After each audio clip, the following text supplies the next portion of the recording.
My question is to Nick Coatsworth. I'd like to know how you can say it's safe to go back to school when New Zealand's largest hotspot was at Marist College in Auckland. So this school was a girls' secondary school. I think something like 93 cases of COVID-19 were recorded or linked at least to that one school, Nick. Well, John, thank you so much for that question. I don't know the circumstances of that. I am led to believe that there was a particular school cluster in New Zealand that was related to a very large cultural celebration or sort of mass gathering within the school. That may have been the one.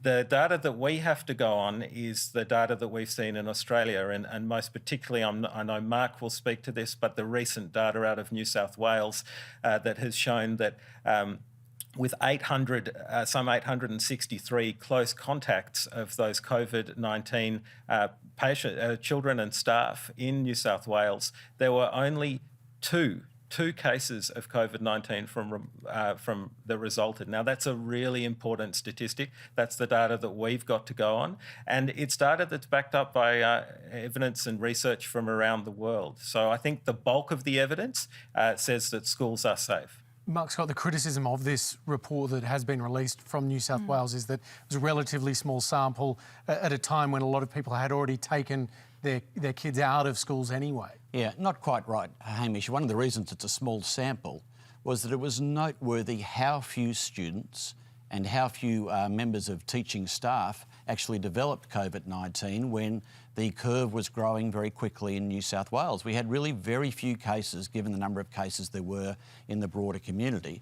And certainly the first of those cases emerged when our schools were fully operational. So we had a student or a teacher, and the Department of Health identified 50 or 60 people who were close contacts. And in total, as Nick said, more than 850 close contacts. They were all tested and then checked over a 14-day period, and it was very noteworthy that only 2 of them developed COVID-19. And look, it's that research is yet to be peer-reviewed, but it was a confidence builder because it also reconciles with the research that's been done out of Wuhan, out of Iceland, out of the Netherlands, and the broader research that's come to bear that says children do not appear to be strong transmitters of COVID-19, and children do not appear to give COVID-19 to adults in any significant numbers. And so that's encouraging, and it's also very different to the pattern of, say, something like influenza, where children are super spreaders of the disease. But it's not just about the children, though, isn't it? It's about the fact that when you reopen a school, you reopen a significant part of a community. And you don't just get the children moving around, Leanne, you get the parents, you get the teachers, you get grandparents, you get all of the people that need to facilitate this. There is a risk, isn't there? Yeah, I think so. I think there's a risk in everything, and I would have to disagree that there's growing confidence. I think we've got a little way to go to build some of that confidence. We still have lots of teachers and lots of educators questioning not just that study that you've mentioned. Yes, some people are questioning that study as they're saying that there are other studies from other countries with contradictory information. So the conversation has to be more rigorous. I think there has to be more facts put out there and more discussion to be had in order to build that confidence. In order for teachers to feel confident coming into school, they need to know that their health and welfare is being thought of as well. We are all there for the students, and we are absolutely delighted that this does not seem to impact students in the way it's impacting adults. But we do have to take into consideration that the schools function because of those adults, and some of them are very vulnerable. So we must take that into account. The educators all of the teachers are working incredibly hard to make sure that learning will happen in any way possible, but they need to feel safe and comfortable in their working environment. I think that's right, Hamish, and that's why in New South Wales we're talking about a measured, steady return over a couple of weeks. I think you could see the parental concern when children were so quickly taken out of school. I think our teachers do want reassurance, and I think our teachers will listen to their health experts. So they'll want to know. You are hearing the concern from the teachers themselves. I mean, we have been inundated with teachers talking about how scared they are. Do you hear that, Leanne, at your school in Victoria? Absolutely. There's lots of conversations and lots of very vulnerable people. There was certainly a lot of conversations around a study from Iceland that had come out that showed that young people over the age of 10 were actually showing similar infection rates to adults. And so when you start to have conversations about those sorts of things happening, teachers do become concerned. This is their workplace. They need to know what's going on. And you see then exactly what's going on in New Zealand with that cluster school at Marist. It's a conversation that we have to address. We are working on our information, but we do need to do further studies because we're in such an early stage of this. It's very difficult to know how it's going to unfold. So there's health advice that's been provided that we need to follow, and part of that is social distancing with teachers and members of staff to have space for them.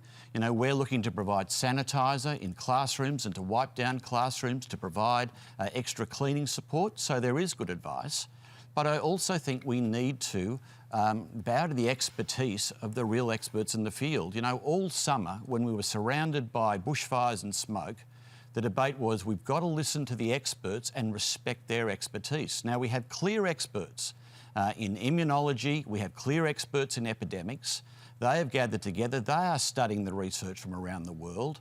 I think we need to listen carefully to their advice that schools are safe and then think, well, how do we build the confidence of our parents and how do we build the confidence of our teachers that schools are safe for the entire school community? To be fair, though, the experts that you refer to are not entirely on the same page. In the state that Leanne is in, the Chief Medical Officer has been saying that he doesn't believe keeping schools open immediately is consistent with the broader message of people staying at home. But well, I think that's not entirely true, Hamish. I think Dr. Sutton clearly tweeted that schools were safe places. The concern is the mobility that opening schools might engender within the population.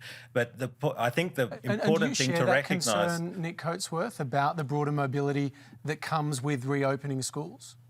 I think that society has to get back on its feet, and getting back on its feet means increased mobility, but it means increased mobility with an attention to physical distancing, where we're controlling pick up and drop off, where we're limiting contact between adults in the school environment. You know, we are acutely aware. I understand the concerns and the fears of teachers, and I understand them because they are the same concerns and fears that I've had amongst my colleagues, doctors and nurses who we've been talking to for the past several months. And it's important that we present the evidence in a way that is clearly accessible, but that evidence at the moment demonstrates that schools are safe places, and the Chief Health Officer of Victoria does agree with us on that.